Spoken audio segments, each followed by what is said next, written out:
வணக்கம் நண்பர்களே.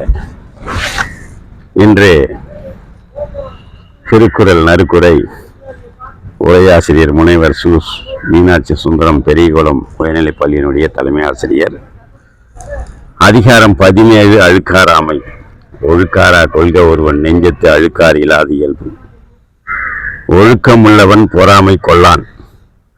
விழிப்பேற்றின் அக்தப்பது இல்லை யார் மாற்றும் அழுக்காற்றின் நன்மை பெறன்.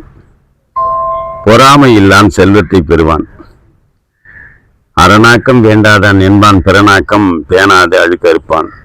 பிறர் செல்வம் கண்டு பொறாமை கொள்வது தவறு. அழுக்காற்றின் அல்லவை செய்யார் ஈழ்காற்றின் ஏதம் படுவா கரிந்து. ஈசொல் கண்டார் பொறாமை உடையார். அழுக்காறு உடையாருக்கு அதுசாலும் ஒன்னார் வலிக்கும் கேடின்பது.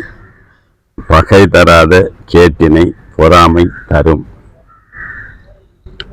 கொடுப்பதை அழுக்கறுப்பான் சுற்றம் உடுப்பதும் உண்பதும் இன்றி கெடும். கொடுப்பதை கெடுப்பான் தான் கெடுவான். அவ்விட்டு அழுக்காறு உடையானை செய்யவள் தவையை காட்டிவிடும். பொறாமைக்கு துணை மூதேவி. அழுக்காறு என ஒரு பாவி திரிச்சட்டு தீவியை விட்டுவிடும். பொறாமையால் துன்பம் சேரும். அவ்விய நெஞ்சத்தான் ஆக்கமும் செவ்வியான் கேடும் நினைக்கப்படும்.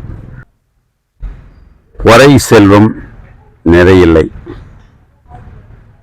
அழுக்கற்று அகன்றாரும் இல்லை அக்கிலார் பெருக்கத்தை தீர்ந்தாருமில். வறுமை வளரும் பொறாமையால். நன்றி, வணக்கம், வாழ்த்துக்கள்.